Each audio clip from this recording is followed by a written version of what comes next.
Shalom, shalom à toutes et à tous et bienvenue sur TV et Radio de Vie. Nous sommes en direct, il est presque 20 heures en heure locale.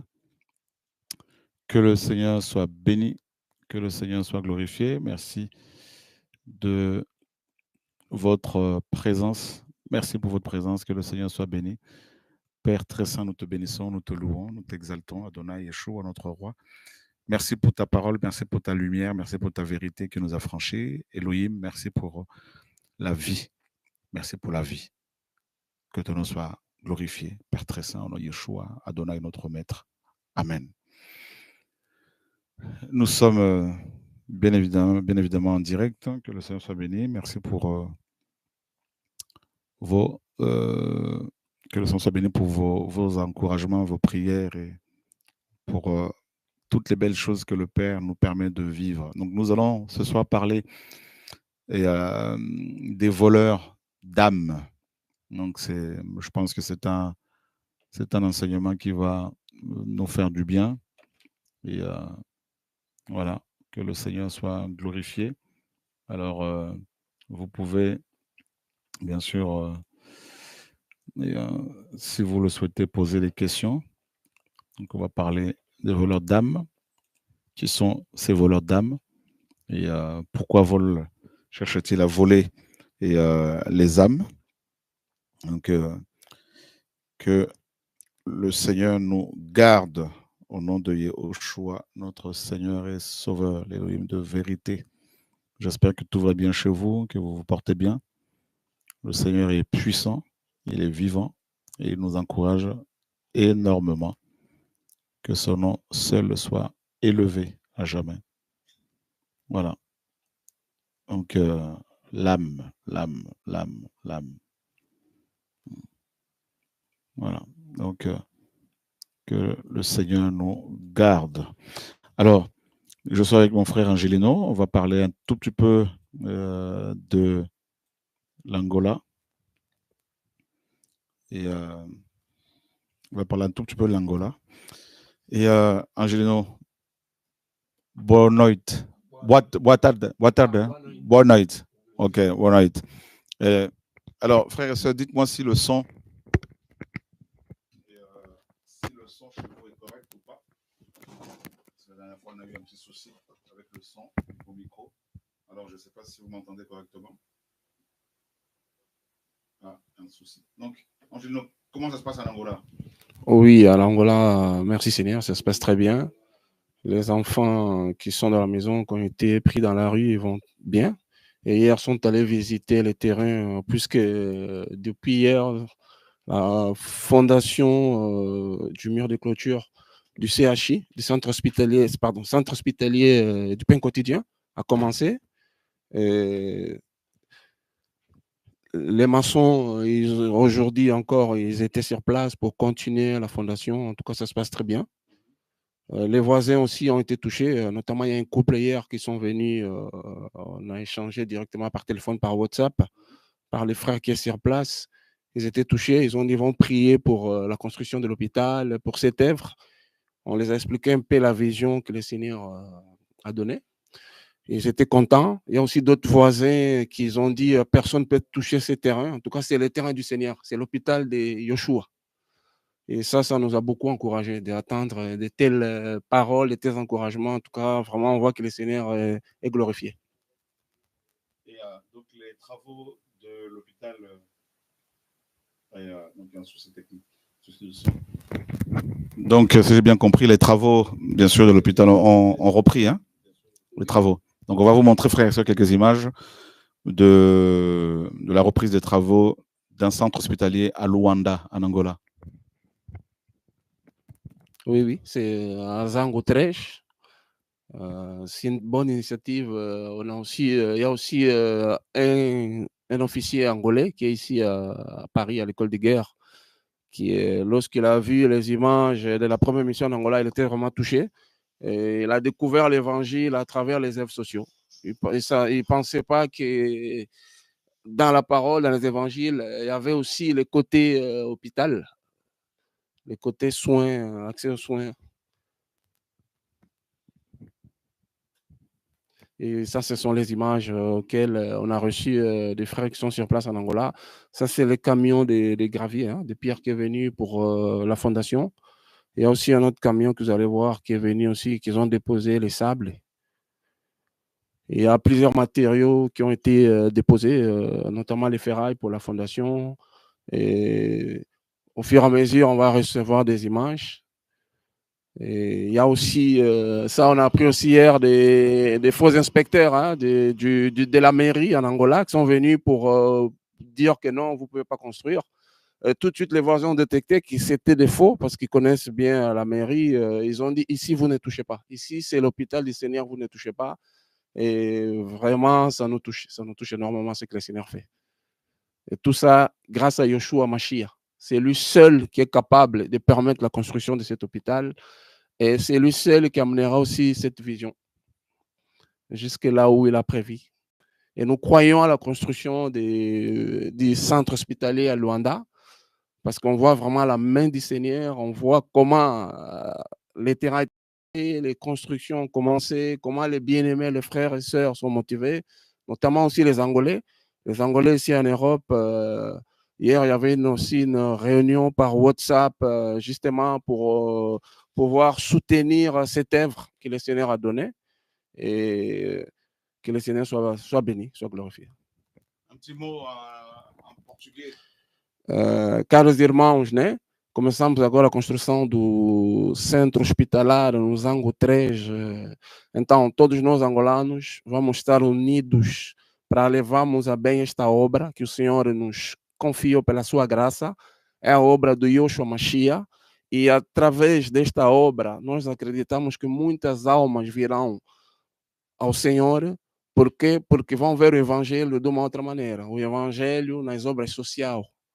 E como vimos na Bíblia, no João capítulo 9, Jesus Cristo, quando cuspiu no chão, e o cego de nascença pegou o cuspe, meteu nas suas vistas, então isso significa medicina. É o lado físico da palavra. E que o Senhor seja glorificado pela sua obra, a sua visão. Obrigado. Alléluia. Gloire au Seigneur.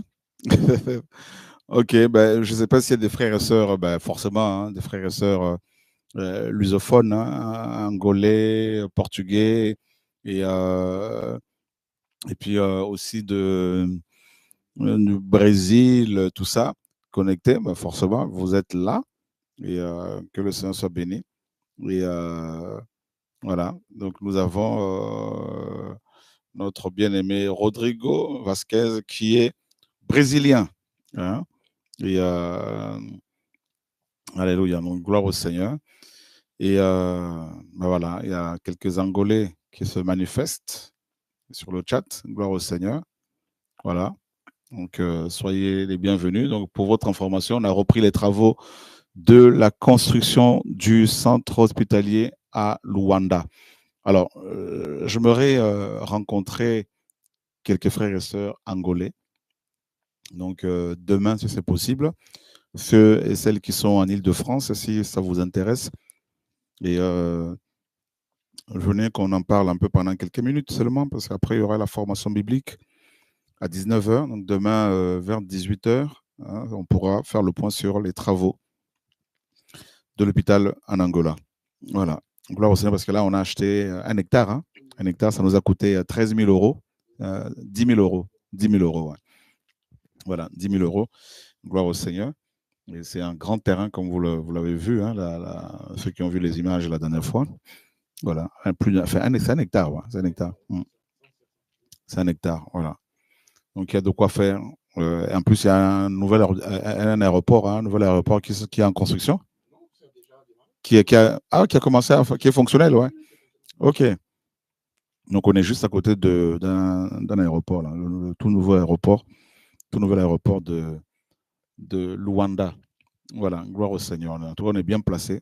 Que toute la louange soit rendue au Seigneur Yahushua Mashiach, notre Seigneur Sauveur. Voilà, frères et sœurs, donc ce soir, nous allons parler des voleurs d'âmes. Les voleurs d'âmes. Voilà, donc que le Seigneur soit béni. Bon, ben, à demain pour nos frères et sœurs de l'Angola. demain 18 h, on va pouvoir parler un peu de l'œuvre sociale en Angola. Voilà, gloire au Seigneur. Et alors, on va prendre sans plus tarder une écriture. Nous sommes dans Luc chapitre 12. Nous allons lire à partir du verset 13. Et quelqu'un de la foule lui dit, « Docteur, dis à mon frère qu'il partage avec moi l'héritage. » Mais il lui dit, « Homme, qui m'a établi juge ou faiseur de partage sur vous? » Mais il leur dit, « Faites attention, gardez-vous de toute cupidité, car même si quelqu'un est dans l'abondance, sa vie n'est pas issue de ses biens. » Et il leur dit une parabole en disant, « Les champs d'un certain homme riche avaient beaucoup rapporté. » Et il raisonnait en lui-même en disant, « Que ferai-je, car je n'ai pas de lieu où je recueillerai mes fruits. » Et il dit, « Voici ce que je ferai. J'abattrai mes greniers, j'en bâtirai de plus grands, j'y recueillerai tous mes fruits de la terre et toutes mes bonnes choses. Et je dirai à mon âme, âme, tu as beaucoup de bonnes choses en réserve pour de nombreuses années. Repose-toi, mange, bois et réjouis-toi. » Mais Elohim lui dit, insensé, insensé, cette nuit même, on réclame ton âme loin de toi. Vous voyez, on a traduit ça, je traduis ça littéralement. On réclame ton âme loin de toi. Et ces choses que tu as préparées, à qui seront-elles? Il en est ainsi de celui qui accumule une richesse pour lui-même et qui n'est pas riche pour Elohim. Cette nuit même, on réclame ton âme loin de toi. Ça, c'est quelque chose qui doit véritablement nous interpeller. Alors, j'ai vérifié pour vous le verbe réclamer, qui signifie demander de nouveau, exiger un dû, réclamer, relancer. D'accord? Relancer. Alors, si on clique sur la racine de ce mot-là, et nous avons une autre définition, demander, prier, appeler, à implorer, désirer, réclamer, exiger. Voilà.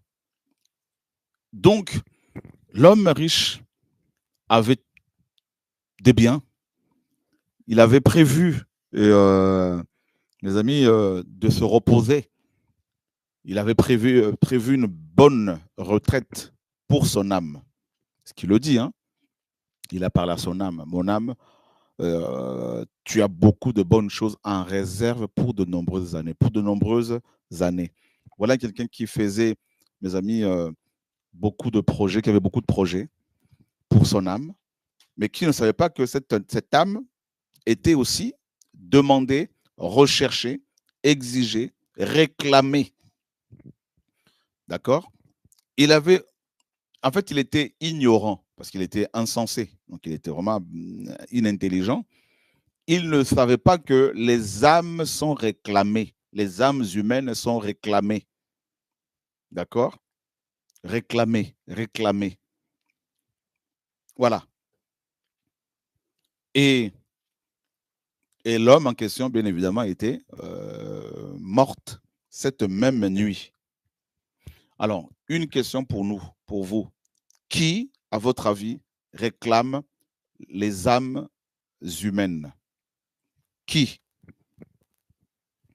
Donc, j'aimerais vraiment voir des réponses pour ceux qui sont sur le chat.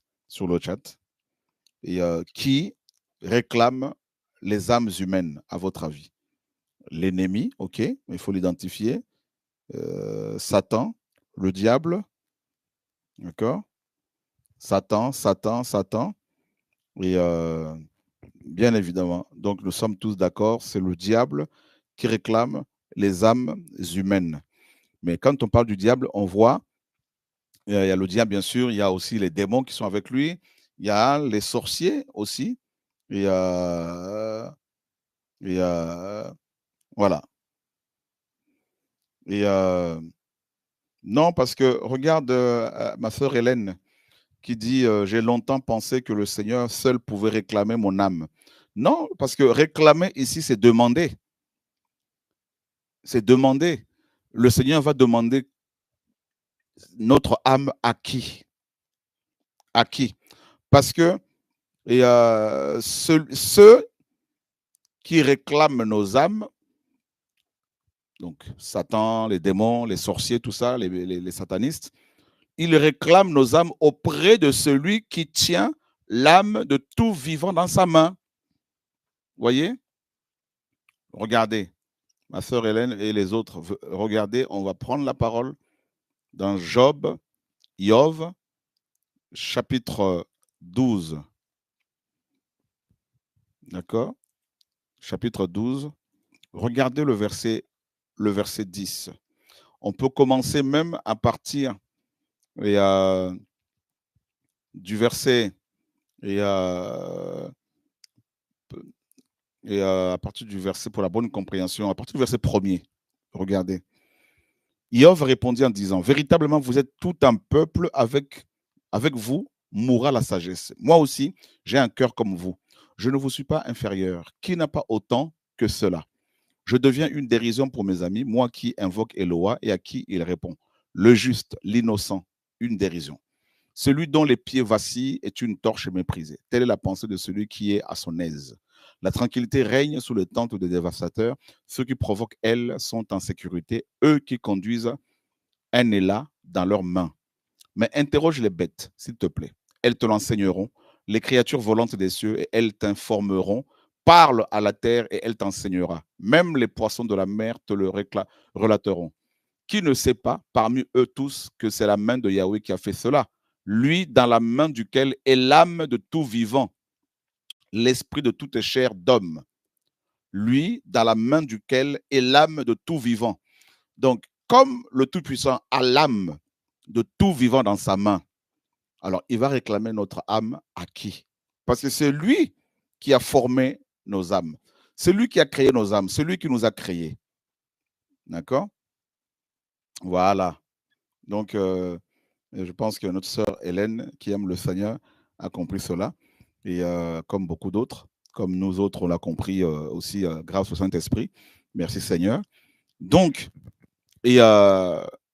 c'est Satan, le diable, ainsi que son royaume, donc les sorciers, les démons, tout ça, qui réclament nos âmes. Ils réclament nos âmes au Tout-Puissant. Amen. Parce qu'ils savent que le Créateur des âmes tient toutes ces âmes dans sa main. Et dans le cas de Iov ou Job, par exemple, comme vous le savez, sa vie avait été réclamée par le diable auprès du Seigneur. Regardez, dans Job chapitre 1, au verset 6. Or, il arriva un jour que les fils d'Élohim vinrent se présenter devant Yahweh, et Satan vint aussi au milieu d'eux. Et Yahweh dit à Satan, d'où viens-tu? Et Satan répondit à Yahweh en disant, d'aller ça et là sur la terre et de la traverser. Yahweh dit à Satan, as-tu fixé ton cœur sur mon serviteur Iov? Il n'y a personne comme lui sur la terre. C'est un homme parfait et droit, craignant Elohim et se détournant du mal. Satan répondit à Yahweh en disant, est-ce en vain que Iov craint Elohim? N'as-tu pas élevé une haie autour de lui, autour de sa maison et autour de tout ce qui est à lui? De toutes parts, tu as béni l'œuvre de ses mains et son bétail s'accroît sur la terre. Mais étends ta main, s'il te plaît, et touche à tout ce qui est à lui. Il ne te bénira pas en face. Et au verset 12, et Yahweh dit à Satan, voici tout ce qui est à lui est en ta main. Donc voici tout ce qui est à lui est en ta main. Seulement, n'étends pas ta main sur lui. Et Satan sortit loin des faces de Yahweh. Donc voilà. Et dans le chapitre 2, et au verset 3, à partir du verset 1er, il arriva un jour où les fils d'Élohim vinrent se présenter devant Yahweh, que Satan aussi vint au milieu d'eux, se présentant devant Yahweh. Yahweh dit à Satan, d'où viens-tu? Satan répondit à Yahweh en disant, d'aller ça et là sur la terre et de la traverser. Yahweh dit à Satan, as-tu fixé ton cœur sur mon serviteur Yov? Il n'y a personne comme lui sur la terre. C'est un homme parfait et droit, craignant Elohim et se détournant du mal. Il se fortifie encore dans son intégrité. Et toi, tu m'incites contre lui pour l'engloutir sans cause. Tu m'incites. Tu vois, voilà comment Satan cherche à nous détruire. Et Satan répondit à Yahweh en disant, peau pour peau, tout ce qu'un homme possède, il le donne pour son âme. Tout ce qu'un homme possède, il le donne pour son âme. Vous voyez? Mais étends ta main, s'il te plaît, et frappe ses os et sa chair. Te bénira-t-il en face? Yahweh dit à Satan, voici, il est dans ta main. Seulement, fais attention à son âme. Seulement, vous avez vu le verset 5, seulement fais attention à son âme. Donc, vous voyez bien que Satan est celui qui, bien sûr, avec les démons, les sorciers, réclame les âmes humaines à celui dans la main duquel toutes ces âmes se trouvent. Vous voyez? Donc, ici, Satan va, n'est-ce pas, inciter Yahweh à détruire Yov, parce que c'est comme ça qu'il procède.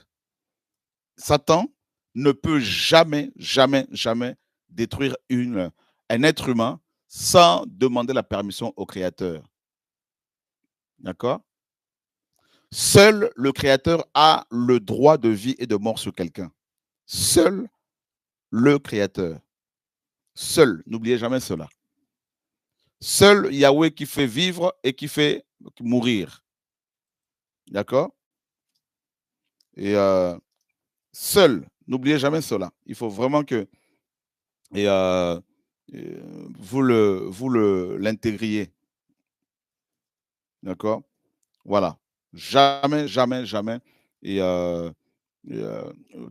Satan n'a le droit de mort sur nous, le pouvoir de mort sur nous et tout ça. Ce n'est pas lui qui décide quand est-ce que quelqu'un doit mourir. Jamais. Par exemple, dans 1 Samuel 2,6, on va le prendre. 1 Samuel 2,6. Voilà. 1 Samuel, Bible. 1 Samuel, chapitre 2, verset 6. Qu'est-ce que l'Écriture nous dit ici? Et Yahweh est celui qui fait mourir et qui fait vivre, qui fait descendre au Sheol et qui fait monter. Donc, voilà ce que l'Écriture nous dit dans 1 Samuel 2, 6. Yahweh est celui qui fait mourir et qui fait vivre, qui fait descendre au Sheol et qui fait monter. Et au verset 7, Yahweh appauvrit et il enrichit. Il abaisse et il élève. Voyez? Et c'est terrible, hein? Ceux et celles qui meurent dans le péché, et qui meurent dans le péché, ils meurent dans le péché, parce que, bien sûr, à un moment donné, le Créateur, après avoir envoyé ses enfants, hommes et femmes, pour avertir ces personnes, et après leur avoir parlé aussi en songe et en vision, et sans résultat, eh bien, le Créateur retire sa main protectrice. Comme avec l'homme riche dans Luc chapitre 12. Vous voyez que ce que je vous partage est appuyé sur l'Écriture. Et quand c'est comme ça, le Créateur retire sa main protectrice et l'âme de la personne est livrée à Satan, livrée aux démons, livrée aux sorciers. Comme 2 Thessaloniciens chapitre 2 le dit, parce qu'ils n'ont pas reçu l'amour de la vérité pour être sauvés, aussi Elohim leur envoie-t-il la puissance d'égarement, l'énergie d'égarement, pour qu'ils croient encore au mensonge, pour être par la suite détruits. N'oubliez jamais cela. Ne croyez pas que Satan a le pouvoir de prendre l'âme de quelqu'un sans la permission du Créateur. Ce n'est pas ce que l'Écriture nous dit. Jamais. Donc, le Seigneur, effectivement, avertit toujours. Toujours. Vous voyez? Arrive-t-il un malheur sans que Yahweh n'en soit l'auteur? Vous voyez? Voilà. Voilà. Vous voyez? Donc, n'oubliez pas que Satan est l'accusateur des frères. Quand il accuse les enfants du Seigneur devant le Père, devant le Créateur, c'est dans quel but? C'est dans le but de nous exécuter. N'oubliez jamais cela. On a un exemple dans Malachie. Pardon, dans Zacharie. Un bel exemple. Zacharie chapitre 3, à partir du verset 1er. Regardez vous-même. Il me fit voir Yehoshua, le grand prêtre, qui se tenait debout face à l'ange de Yahweh, et Satan qui se tenait debout à sa droite pour s'opposer à lui. Et Yahweh dit à Satan, que Yahweh te réprimande, Satan, que Yahweh qui a choisi Jérusalem te réprimande. N'est-ce pas là un tison sauvé du feu? Or, Yehoshua était vêtu de vêtements sales et il se tenait debout face à l'ange. Celui-ci répondit et parla à ceux qui se tenaient debout face à lui, disant, ôtez-lui les vêtements, ses vêtements sales. Puis il lui dit, regarde, je passe sur ton iniquité et je te revêts de robes de fête. Donc, Yahweh ne va pas s'arrêter sur les accusations de Satan, parce que Yahweh, Yehoshua, est notre avocat, bien évidemment, pour nous défendre contre l'accusateur. Et Yahweh va défendre, n'est-ce pas, l'ange de Yahweh va défendre Yehoshua, donc Josué, ici, qui avait des vêtements sales.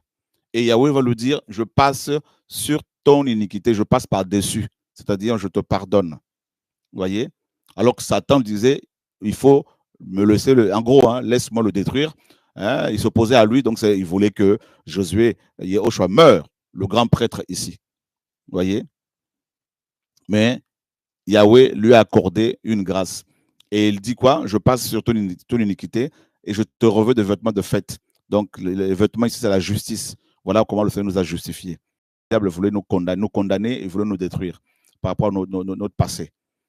Il dit qu'on mette sur sa tête un turban pur. Donc, sur la tête, un turban pur. Ici, c'est le casque du salut. Donc, Josué, le grand prêtre, a reçu des vêtements, donc la justice. Il a reçu aussi le casque du salut. Et il mit un turban pur sur sa tête, puis il lui mit des vêtements. L'ange de Yahweh se tenait debout. Voilà. Donc, vous voyez? Donc, voilà comment Yehoshua, notre avocat, et mes amis, nous défend. Voilà. Voilà. Donc, vous voyez que Satan réclame véritablement nos âmes. Vous voyez? Véritablement. Les satanistes, les magiciens, tout ça. Par exemple, quand les gens vont voir des satanistes pour avoir de l'argent, et quand ils vont voir des voyants ou d'autres mystiques pour avoir le pouvoir, souvent, ces derniers leur demandent des sacrifices. Et ils demandent parfois des membres des familles et tout. Et on a des témoignages, hein, des gens qui étaient partis voir des satanistes et tout ça pour avoir de l'argent. Et ces derniers leur demandaient de sacrifier les membres de leur famille. Et puis, des gens témoignaient comment ils donnaient des vêtements, des cheveux, et des membres de leur famille, des ongles, et comment les satanistes, n'est-ce pas, évoquaient des esprits et faisaient aussi apparaître sur un écran, sur un miroir magique, les visages des membres des familles des personnes qui étaient parties les voir. Et quand ces visages apparaissaient, ils les frappaient avec, les magiciens les frappaient avec des objets mystiques et les gens chez eux qui n'étaient pas du tout couverts par le Seigneur mouraient. Vous voyez? Et certains magiciens mystiques témoignaient que quand ils voulaient sacrifier des chrétiens, leur visage n'apparaissait pas, n'apparaissait jamais sur les écrans ou sur les miroirs des magiciens. Pourquoi? Parce que les chrétiens, les vrais disciples du Seigneur sont cachés en lui. Vous voyez? Ils sont cachés en lui, en Yehoshua, dans les lieux célestes. Voilà. Vous voyez? Donc,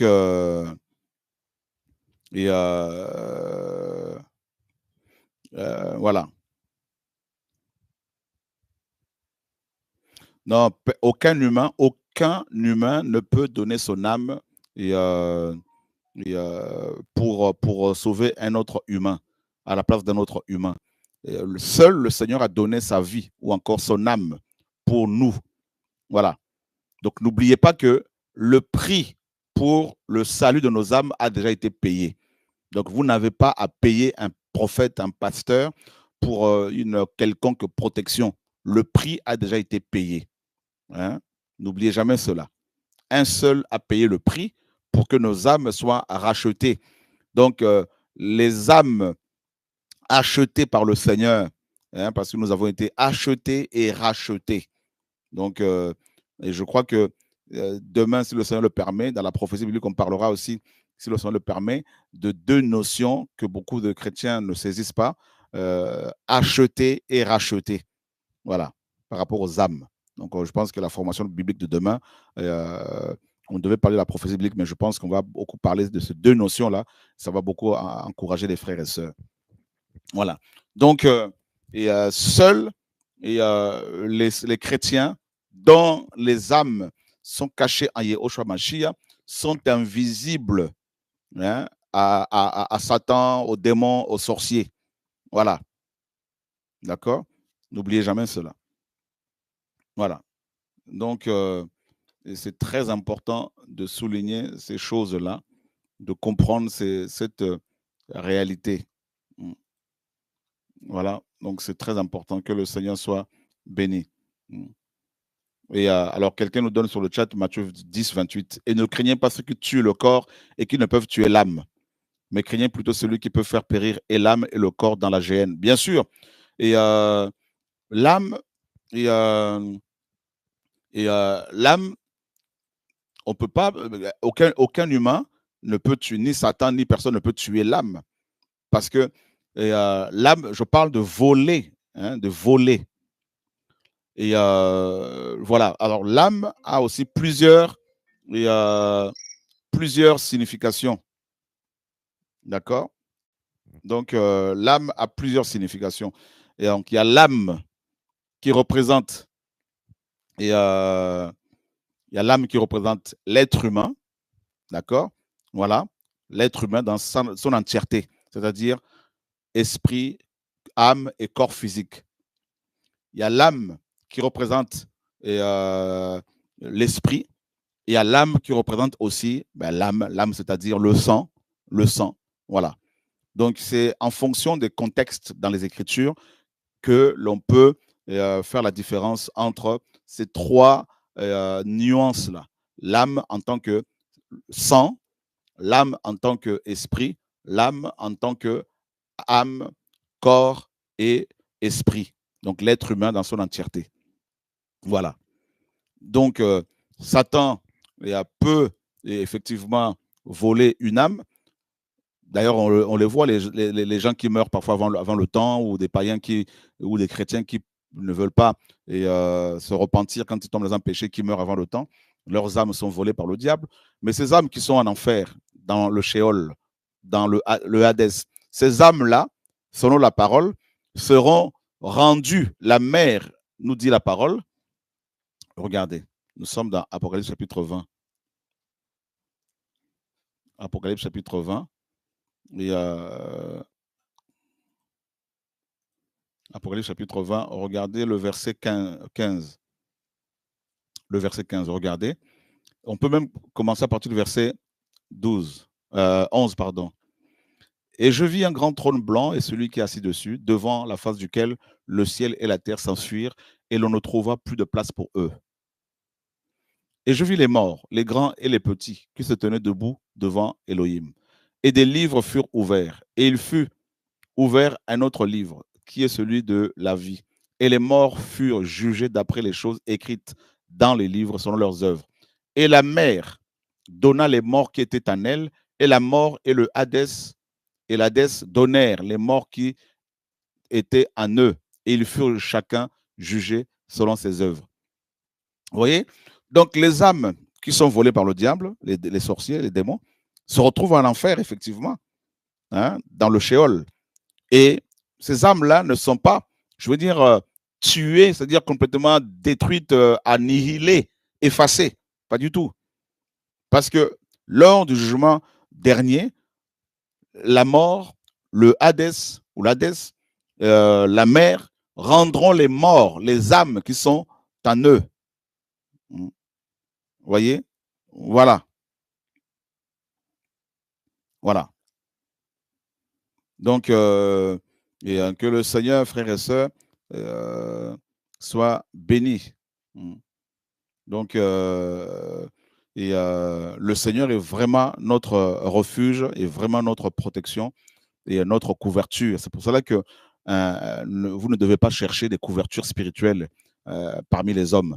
Et ce serait vraiment de l'immaturité, de la folie, hein, que de croire qu'un être humain mortel peut être une couverture spirituelle pour vous. Hein? Et c'est de la folie, tout simplement. De croire qu'un être humain qui ronfle, qui, quand il s'endort, parfois pour le réveiller, c'est difficile, et peut être votre couverture. Hein? En plus, on dit couverture spirituelle. Ça n'a aucun sens. Ou votre mentor. Hein? Ça, c'est de la folie que de croire en ce genre de pratique. Voilà. De théorie ou de doctrine. Voilà. Donc, la parole est claire. Merci Seigneur. Et voilà. Donc, maintenant, vous voyez que dans la parabole de l'homme riche, là, on nous dit, le Seigneur lui dit, cette nuit même, on réclame ton âme loin de toi. On réclame ton âme loin de toi. Loin de toi.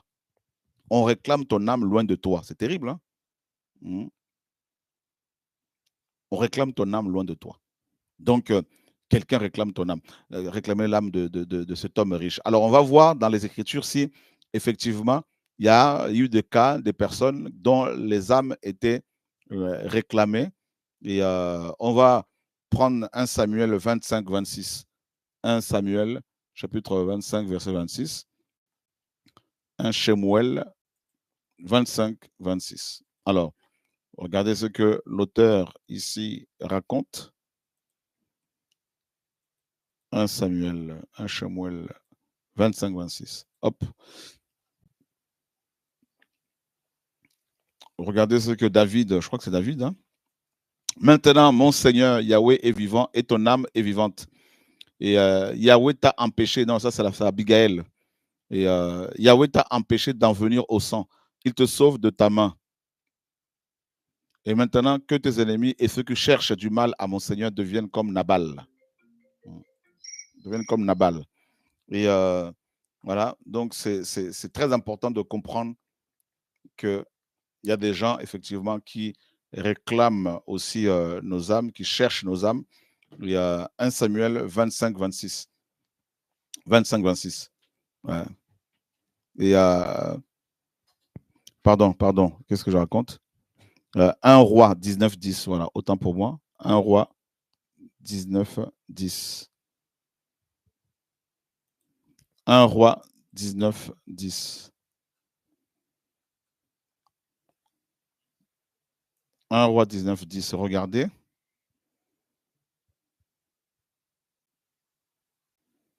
Voilà. Et il dit, j'ai été jaloux pour Yahweh. Ça, c'est Élia qui parle. Elohim Tsevaot. Donc, j'ai été jaloux pour Yahweh, Elohim Tsevaot. Parce que les fils d'Israël ont abandonné ton alliance et ils ont renversé tes autels et ils ont tué tes prophètes par l'épée. Je suis resté, moi seul, et ils cherchent mon âme pour l'enlever. Vous voyez? Donc, vous avez ici au moins 2 verbes. Hein. Donc, le verbe chercher, qui veut dire aussi ici demander. Voilà. Donc, il cherchait l'âme du prophète Élie. Et qui cherchait l'âme du prophète Élie? Une question pour vous. Donnez-moi, si vous connaissez cette histoire-là, donnez-moi un nom. Il y a plusieurs personnes qui cherchaient son âme. Hein. Donnez-moi un nom d'une personne par rapport à cette histoire qui cherchait l'âme du prophète Élie. Merci Seigneur. Jézabel. Voilà. Les gens qui cherchent nos âmes, ils ne nous lâchent pas. Vous voyez? Donc, Jézabel cherchait l'âme du prophète Élie. Elle ne voulait pas oublier Élie. Et dans 1 roi 19, quand Jézabel a appris, regardez 1 roi 19, verset 1, Akab raconta à Jézabel tout ce qu'Élia avait fait et comment il avait tué par l'épée tous les prophètes. Et Jézabel envoya un messager vers Élia pour lui dire, qu'ainsi me traitent les Elohim et qu'ainsi ils y ajoutent, si demain, à cette heure-ci, je ne me sers pas de ton âme comme l'âme de l'un d'eux. Vous vous rendez compte? Donc, Jézabel était une femme démoniaque, sorcière, satanique, insoumise. D'accord? Et c'était une grande sorcière. Vous voyez? Et elle était mystique. Donc, forcément, elle devait faire des voyages astrales. Elle était satanique, elle était diabolique. Et regardez comment elle a parlé à Élie. Elle a envoyé un messager pour lui dire que les Elohim, donc elle parle des démons, de Satan, parce que les Elohim dont parlait Jézabel ici n'avaient rien à voir, n'ont rien à voir avec l'Elohim tout-puissant, le véritable créateur, Yehoshua Mashiach, Adonai. Donc Jézabel commence d'abord par parler elle parlait des démons, hein, Satan, les démons, tout ça, au service, mes amis, desquels elle était. Donc, vous voyez, et tout de suite, après, elle parle de l'âme. De l'âme. Si je ne me sers pas de ton âme, comme l'âme de l'un d'eux. Donc, ça veut dire que Jézabel se servait des âmes des faux prophètes qui étaient autour d'elle, qu'elle gérait. Et le verbe, c'est le verbe servir. Hein? Servir, utiliser. Donc, on peut y voir aussi ici dans le sacrifice. Vous voyez? Vous vous rendez compte? On ne s'est pas beaucoup arrêté sur ce passage-là, mes amis. Donc, Jézabel se servait des âmes des humains pour avoir le pouvoir. C'est terrible, frère. C'est une information capitale qu'il faut souligner.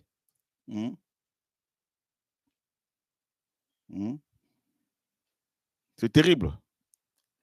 Donc, on va aller voir le verbe servir là. C'est terrible. Donc, ça veut dire que le diable réclame les âmes, parce que l'âme, c'est aussi le sang, tout ça. Là. Il réclame les âmes humaines aux gens pour leur donner, soi-disant, le pouvoir. Voilà. Donc, on va voir le verbe ici.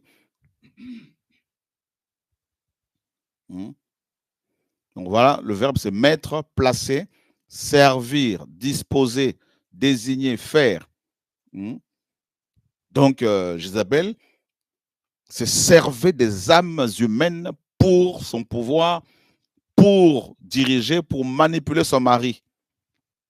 Voyez? Voilà pourquoi Élie va, n'est-ce pas, se sauver pour son âme. Et il le dit, hein, Élie, hein, il le dit. Vous voyez? Il le dit. Regardez au verset, au chapitre 19 de 1 roi. Et verset 3. Voyant cela, il se leva, donc Élie, et s'en alla pour son âme. Donc Élie va partir pour son âme, c'est-à-dire pour sauver son âme. Vous voyez? C'est terrible. Donc, les épreuves auxquelles nous faisons face, les insultes, les attaques, l'objectif de l'ennemi, c'est de voler ton âme. Si tu perds le contrôle, si tu perds la maîtrise de soi, si tu perds la vie de prière, de consécration, tu ouvres une porte à l'ennemi et tout ce que Satan veut, c'est quoi? C'est que tu lui donnes une opportunité pour pouvoir voler ton âme afin que tu meurs avant le temps. Voilà. Voyez, c'est terrible, frères et sœurs. C'est grave. C'est terrible.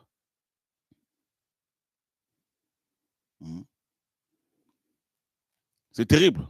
Donc, vous voyez que Élie le prophète, son âme était aussi demandée. Et il dit bien, je suis resté moi seul et il cherche mon âme pour l'enlever. Il cherche mon âme pour l'enlever. Enlever ici, c'est prendre. Hein? Prendre. Voilà pourquoi nous parlons des voleurs d'âme. Dans Jean 10, 10, il est dit que le voleur ne vient que pour voler, détruire et, mes amis, égorger. Regardez, Jean 10, 10. Jean 10, 10. Le voleur ne vient que pour voler et tuer et détruire. Vous voyez, on reste sur la première partie. Donc, le qui est le diable, ben, quand il vient voler. Donc, toutes les luttes chrétiennes que nous menons depuis notre conversion, ce sont des luttes pour, mes amis, notre âme. Ben oui. Voilà pourquoi la parole nous dit, garde ton cœur ou ton âme plus que toute chose. Vous voyez? C'est terrible. Voilà pourquoi il ne faut pas ouvrir des portes. Voilà pourquoi il ne faut pas dormir avec la colère pour ne pas ouvrir une porte à l'ennemi. Voilà pourquoi il ne faut pas, mes amis, s'emporter. Voilà pourquoi il nous faut la maîtrise de soi, le contrôle de soi. Le contrôle de soi, c'est le contrôle des émotions, de nos 5 sens, de tout ça là, de nos sentiments, tout ça là. Pour ne pas donner l'occasion à l'ennemi qui cherche pour qu'il nous provoque, pour que nous réagissions de manière charnelle afin d'avoir un droit légal de pouvoir nous atteindre.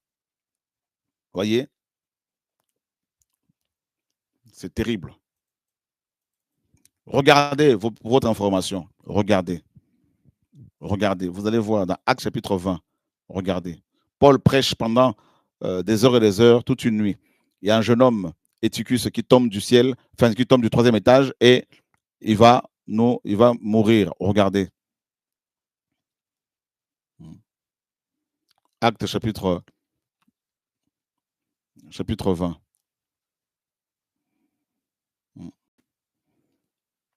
Alléluia. Gloire au Seigneur. Oh, Seigneur, tu es vivant. Voilà. Regardez. Après le verset 9. Or, un certain jeune homme du nom de Tychos était assis sur une fenêtre. Il s'endormit profondément pendant le discours de Paulos et, entraîné par le sommeil, il tomba du 3e étage en bas. On le releva, mais il était mort. Mais Paulos, étant descendu, se coucha sur lui et, l'ayant embrassé, dit, ne faites pas tout ce bruit, car son âme est en lui. Car son âme est en lui. Pourtant, il était mort, hein? Mais on nous dit que son âme était en lui. Donc, son âme n'était pas encore sortie, voyez, de son corps. Vous voyez? Voilà. Regardez ce que Jacques nous dit. Chapitre 2. Jacques nous dit ceci. Et verset 26. Car comme le corps sans esprit est mort, de même, la foi sans les œuvres est morte. Donc, esprit ici peut être aussi confondu avec l'âme. Voyez? Donc, quelqu'un meurt, on nous dit que son âme est encore en lui. Et si l'âme sort, là, c'est fini. Voyez? Et voilà pourquoi Satan veut toujours voler les âmes des humains. Je suis convaincu que si le Seigneur nous ouvrait les yeux, nous verrions des âmes, des hommes et des femmes que nous connaissons ici et là qui meurent, comment elles sont volées, comment le diable, les démons, les sorciers viennent pour voler les âmes, pour partir avec, comment ces âmes crient, pleurent. C'est terrible. Alors, je vais vous raconter une histoire qu'un prophète d'un certain âge m'a dit quand on était petit. Une histoire vraie. Hein? Il y avait un vieux monsieur que tout le quartier où nous habitions, que tout le monde dans ce quartier où nous habitions connaissait. Cet homme était sorcier. Tout le monde savait que c'était un grand sorcier. Et il était tombé malade. Et à chaque fois que les gens disaient, ça y est, il est mort, il ne mourrait pas. Et tout le monde attendait sa mort pour que le quartier soit libéré, soi-disant. Et puis, voyant qu'il était toujours résistant, sa famille a fait intervenir un prêtre catholique, un prêtre blanc. Nous, on était vraiment des enfants. Et je me rappelle ce jour-là, on était chez ce vieux prophète. Donc, c'était quelqu'un un peu de la famille, tout ça, qui connaissait ma famille. Donc, on était chez lui. Et le prêtre catholique est arrivé avec une mallette à l'intérieur de laquelle il y avait un crucifix, il y avait de l'huile d'onction, d'extrême onction, tout ça là. Et le prêtre fait une huile d'onction, l'extrême onction à ce monsieur. Et dès que le prêtre est ressorti de cette maison, le monsieur est mort. Et le prophète m'a dit, on était petits, on était nombreux, on était des enfants, on était là chez lui. Il nous a dit, mes enfants, vous savez ce qui s'est passé? Quand le prêtre blanc est passé devant ma maison, disait-il, il disait qu'il a entendu dans la mallette du prêtre blanc le vieux monsieur qui criait, son âme qui criait en Kinkongo, Undiambula, Undiambula, Undiambula, c'est-à-dire laisse-moi sortir, laisse-moi sortir. Et le prêtre est parti avec l'âme de cet homme. Vous voyez? Oui. C'est terrible. Vous voyez? Et c'est terrible de voir à quel point, mes amis, Satan est vraiment le voleur d'âme, voleur de temps, voleur d'âme aussi. Vous voyez? Voilà pourquoi le Seigneur disait à Satan, ne touche pas à l'âme, veille par rapport, sur son âme, garde-toi de toucher son âme. Vous voyez? C'est terrible. Terrible. Frères et sœurs. Et autre chose, il y a un magicien qui a témoigné. Et comment, après sa conversion, il a témoigné comment ils allaient chercher les âmes des défunts sur leur tombe avec des démons. Et il disait, dans ce livre que vous pouvez lire facilement, que je vous recommande d'ailleurs ici, Va à Bethel. Donc on était petits quand cet homme a donné son témoignage. Hein, et Va à Bethel. Voilà. Ce livre-là, que vous pouvez lire, et je pense que ça va encourager beaucoup. Et cet homme disait, justement, que il allait, avec les démons avec lesquels il travaillait quand il était sataniste, donc magicien, initié à la magie indienne par un prêtre catholique. Et il disait comment ils allaient dans les cimetières pour récupérer les âmes de défunts, donc des païens, de personnes qui mouraient sans le Seigneur.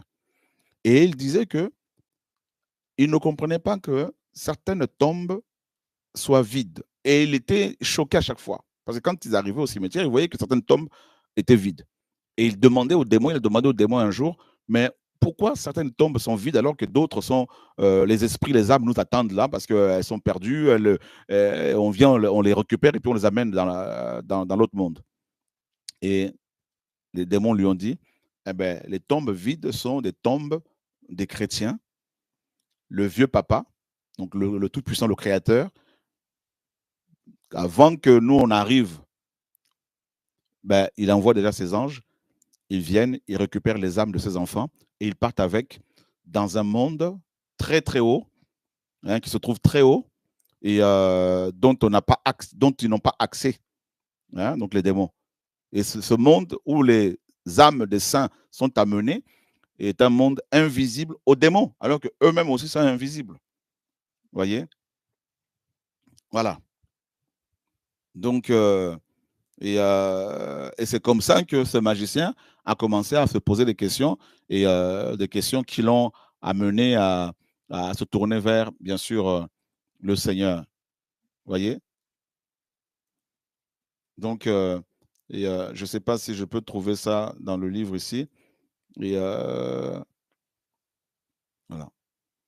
Donc, c'est terrible des témoignages comme ça, hein.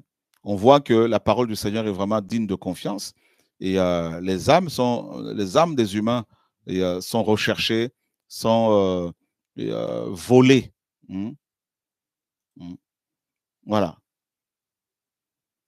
Donc, il avait épousé une sirène, une Mami Wata, et il donnait son témoignage et tout.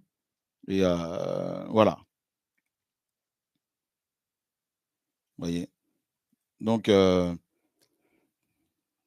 voilà. Donc, vous pouvez vous-même lire ce livre, ça va beaucoup vous encourager énormément. Voilà. Bon, voilà. Donc, c'est beau de voir l'œuvre que le Seigneur fait.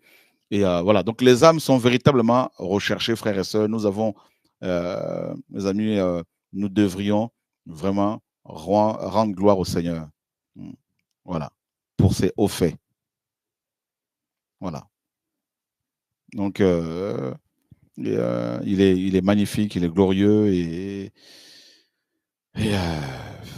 voilà, il n'y a rien à dire. Il y a beaucoup de choses à dire sur le Maître.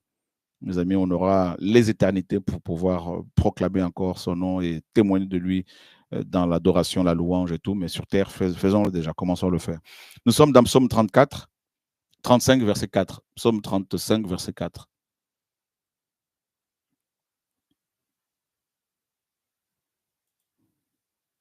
Psaume 35, verset 4. Regardez.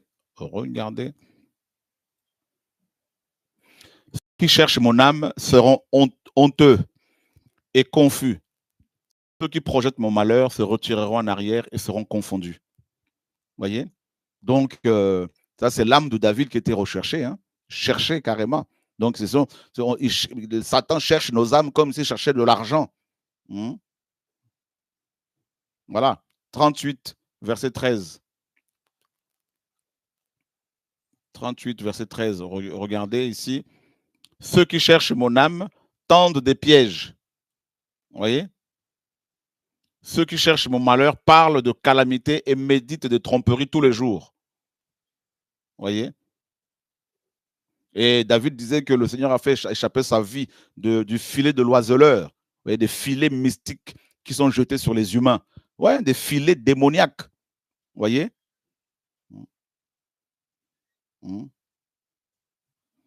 Et regardez, il y a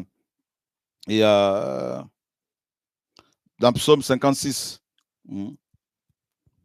Donc, et 56, verset 7, pareil, ils cherchent mon âme, ils complotent, ils se tiennent cachés, ils observent mes pas, car ils cherchent ardemment mon âme. 56, 7. Ça, c'est fort aussi. Hein. 56, 7. Ils se cachent, donc ils te piègent. Hein. Satan, quand il cherche nos âmes, il peut nous envoyer des femmes, nous envoyer des gens avec de l'argent pour nous tendre des pièges, frères et sœurs. Vous voyez? Tous les jours, il déforme mes paroles. Ils pensent qu'à me faire du mal. Ils complotent, ils se tiennent cachés. Ils observent mes pas, car ils cherchent ardemment mon âme. Vous voyez? Là, c'est les voleurs d'âme. Les voleurs d'âme. Ils sont là, ils font des complots, ils passent leur temps sur les autres. Ils observent du matin au soir la vie des autres, parce qu'ils n'ont plus de vie, ils n'ont pas d'intimité. Donc, ils sont des chercheurs d'âme, en fait, des voleurs. Vous voyez, des chercheurs d'âme. Et c'est comme ça que Satan, les démons, les satanistes fonctionnent. Vous voyez? Et ils cherchent ardemment mon âme. C'est terrible. Et dans Psaume 71, 13, voilà, cette parole est trop forte aussi. 71, 13. J'ai traduit ça littéralement. Regardez. Ils seront honteux et consumé, les satans de mon âme. Les satans de mon âme. C'est terrible, hein? Donc, c'est au pluriel. Donc, vous avez des humains qui sont des satans des âmes.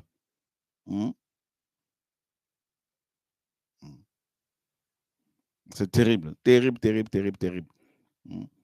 Terrible. Donc, voilà, mes amis, le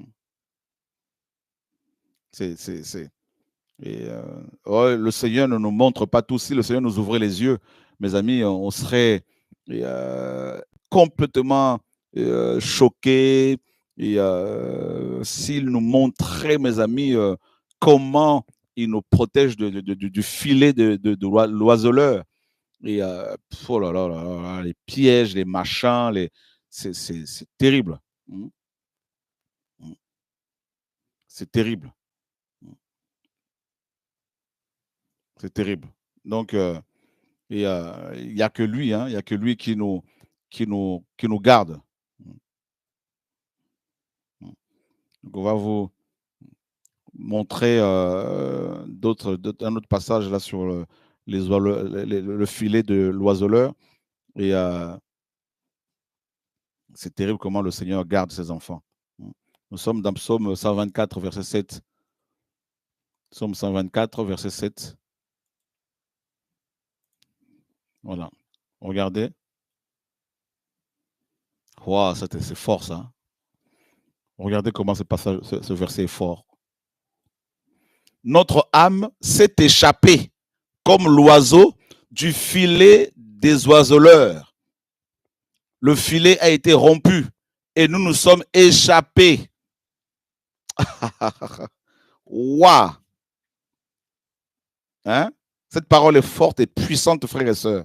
Psaume 124, verset 7. Notre âme s'est échappée comme l'oiseau du filet des oiseleurs.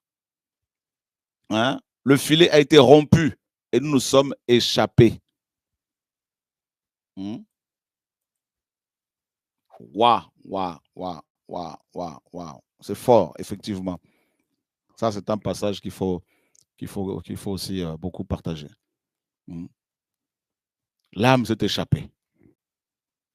Donc, ça veut dire que le voleur, quand il vient, c'est un chasseur. C'est un chercheur. Donc, un chasseur. Le diable. Chasseur d'âme. Chercheur d'âme. Il vient avec son filet. Son filet, ça peut être l'argent.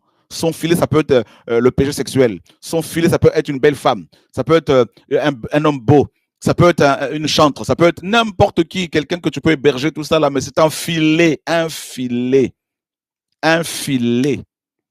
qui est jeté sur toi. Hein? Ça peut être les faux frères, les fausses sœurs, tout ça là. Hein?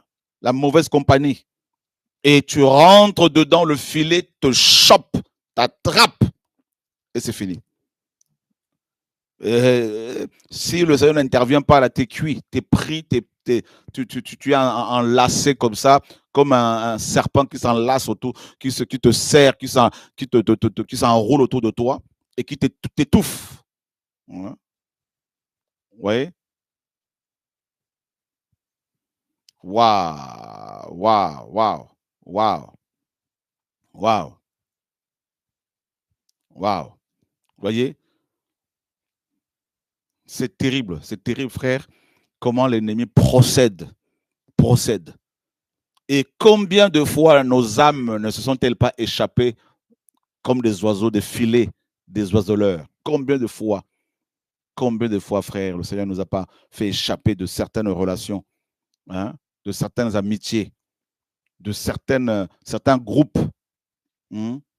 Combien de fois, souviens-toi, toi qui écoutes cet enseignement ce soir, combien de fois le Seigneur ne t'a-t-il pas fait sortir d'un endroit, d'une relation, tout ça là? Combien de fois? Voilà. Bah oui, Satan ne fait que il cherche à imiter le Seigneur, mais dans le mal. Donc le royaume est enfilé, lui aussi, Satan a aussi ses filets.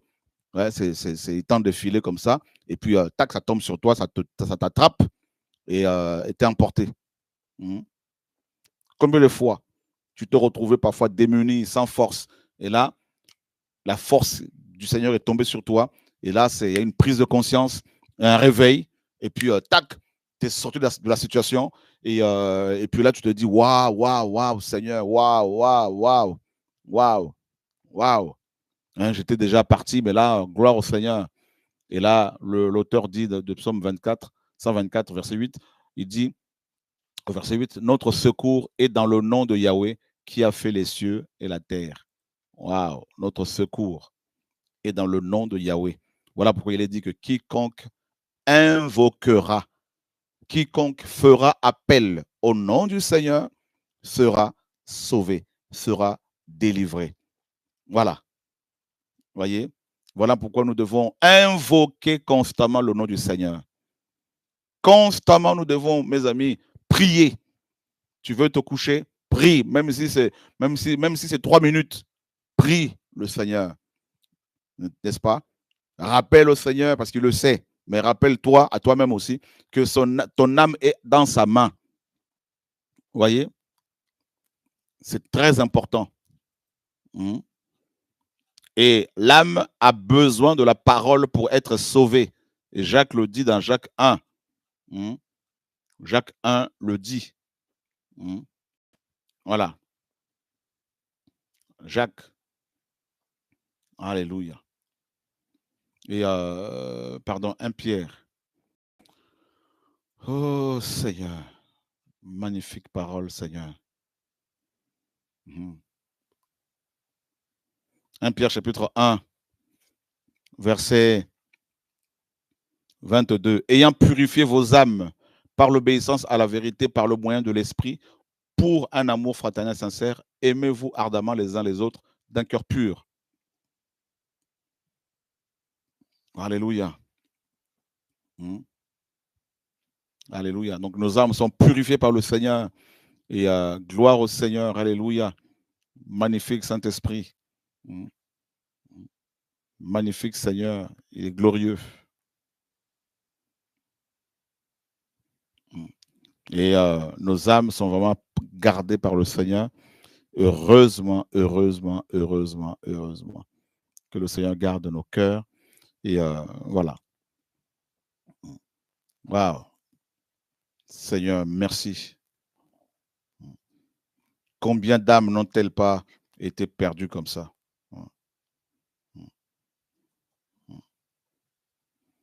Combien d'âmes? Et nous prenons Jacques 1, 21.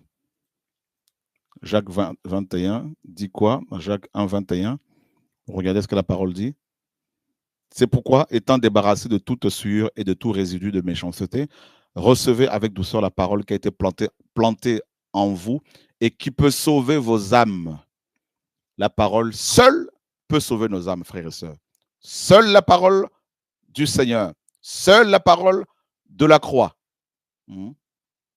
Seule la parole de la croix. Seule la parole de la croix. Et regardez, là où le Seigneur cache les âmes, mes amis, des saints.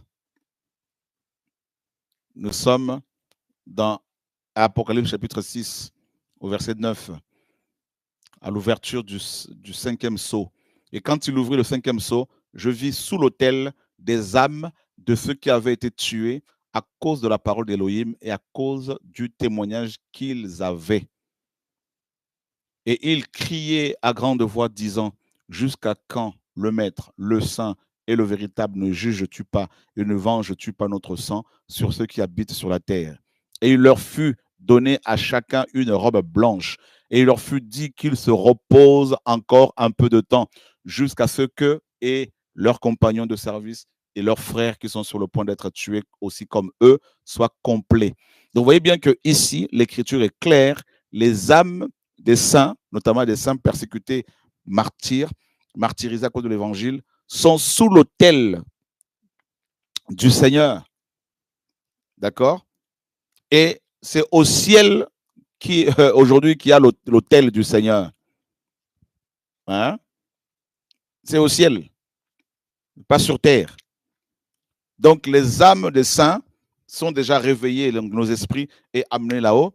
Et mes amis, quand les saints quittent cette terre, Leurs âmes sont sous la protection du Seigneur et la parole nous dit qu'elles sont dans le repos, elles se reposent. Et vous voyez bien que la parole est claire, ces âmes sont vivantes, hein, et elles demandent au Seigneur justice. Voilà. Vous voyez? Donc le Seigneur garde les âmes de ses élus, garde les âmes de nos enfants, frères et sœurs. Voilà pourquoi vous devez encourager vos enfants aussi à prier, à partager, à mettre entre les mains du Père et à faire confiance au Père et à confier aux mains du Père leurs âmes. C'est très important, frères et sœurs. Et voilà, au nom de Yehoshua HaMashiach, notre Seigneur et Sauveur, il est vivant, frères et sœurs, il est vivant.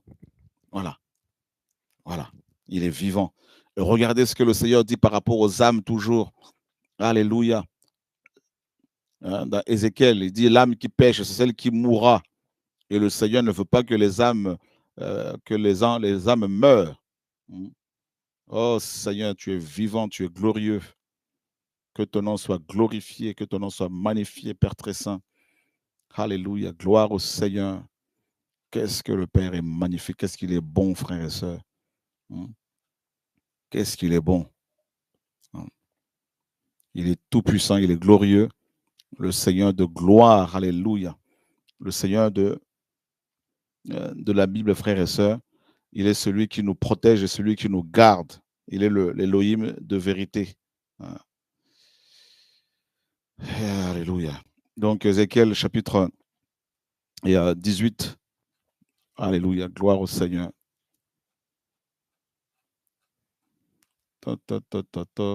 J'espère que cet enseignement vous fait bien. Voilà. Allez.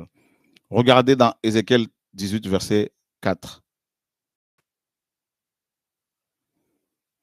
Voici, toutes les âmes sont à moi. C'est le Père qui le dit, hein, ce n'est pas moi. Toutes les âmes sont à lui.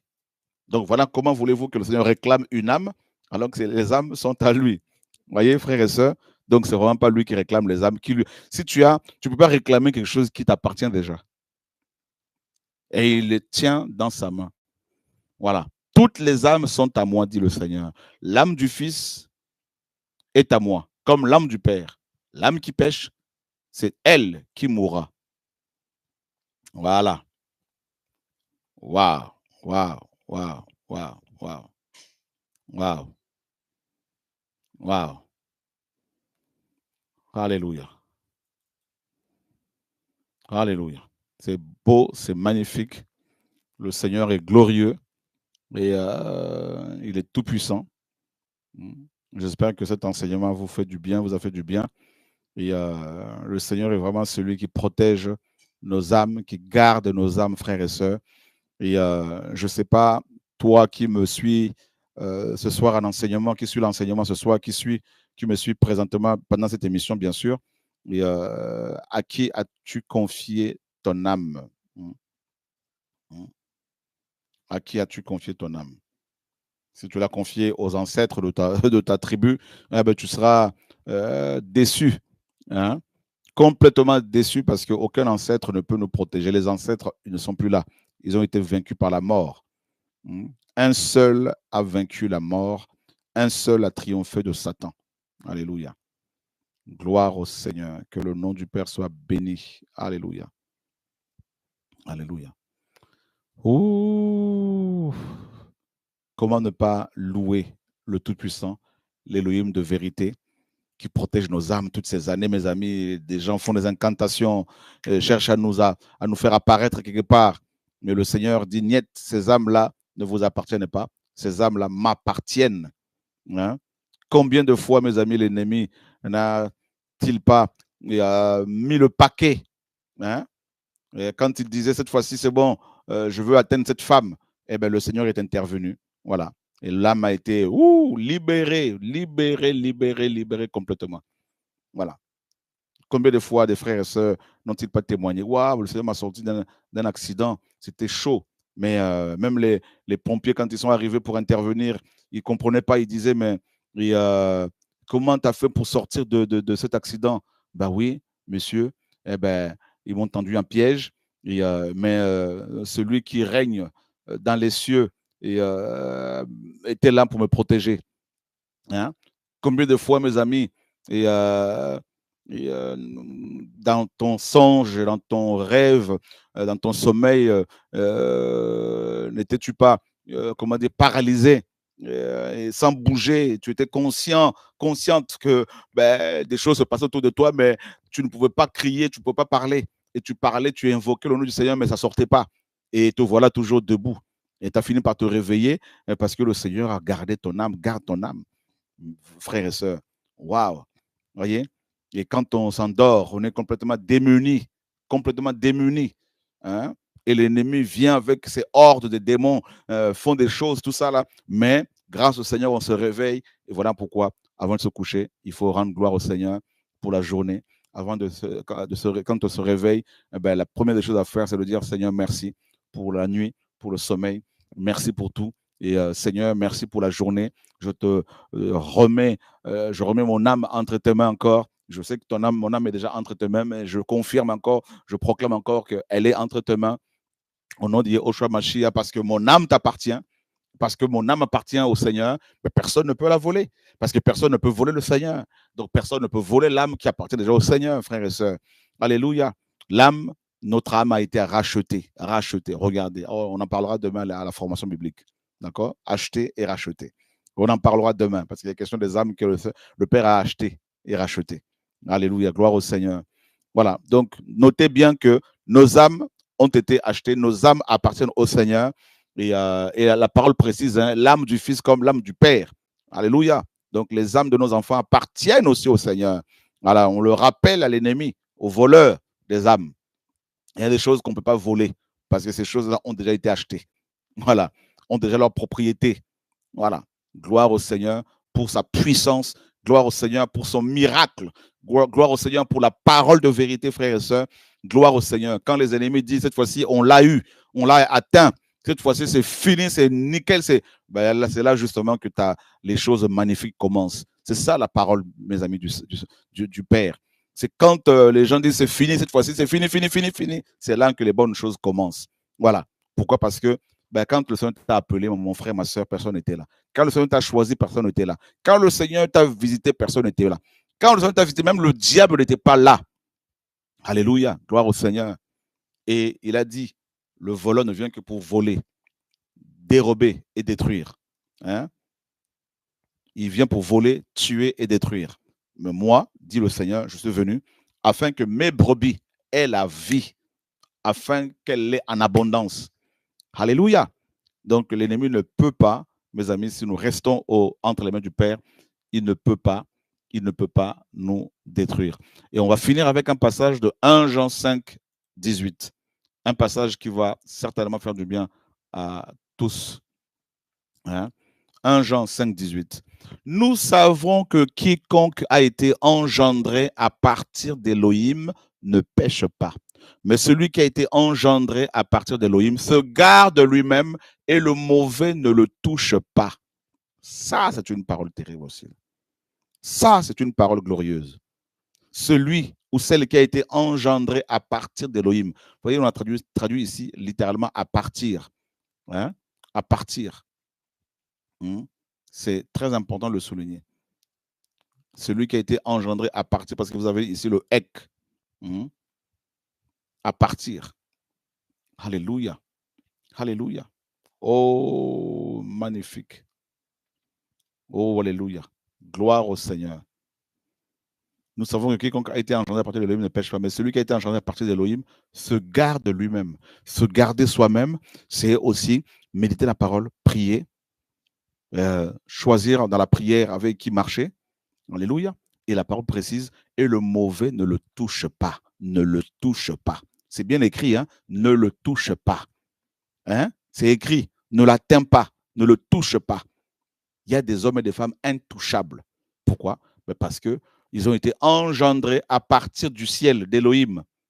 À partir, ici, c'est l'origine. Nous sommes des célestes et non pas des terrestres. Nous sommes citoyens des cieux, engendrés depuis le ciel, frères et sœurs. Donc, personne ne peut détruire, mes amis, quelqu'un qui se garde lui-même. Le Seigneur nous garde, hein, mais nous donne aussi les moyens pour pouvoir nous garder nous-mêmes. Donc voilà pourquoi il ne faut pas se laisser aller. Il faut pas, mes amis, il faut veiller à ce que l'on entend, à ce que l'on voit, à ce que l'on mange, à ce que l'on touche, parce que nous avons des moyens donnés par le Père pour pouvoir nous garder. D'accord?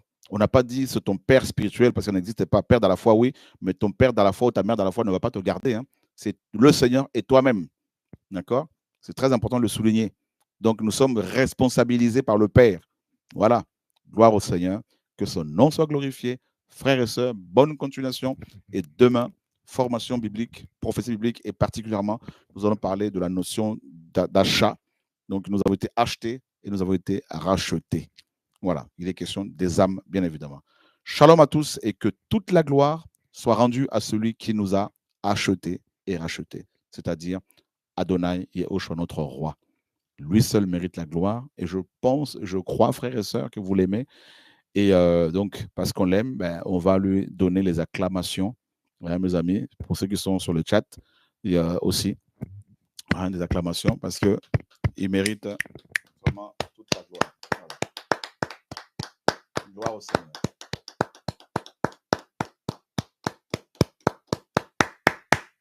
Voilà. Shalom et bonne soirée, bon appétit et surtout, soyez fortifiés, que ceux et celles qui sont malades soient encouragés, que ceux et celles qui sont éprouvés soient fortifiés, que ceux qui sont alités, qui sont condamnés soient, n'est-ce pas, fortifiés. Sachez que, mes amis, le Seigneur est vivant et en dépit de vos combats, vos épreuves, vos maladies, le Seigneur n'a pas changé. Soyez fortifiés, que personne ne vous condamne. Bonne continuation, bon courage et à demain, si le Seigneur le permet. Shalom.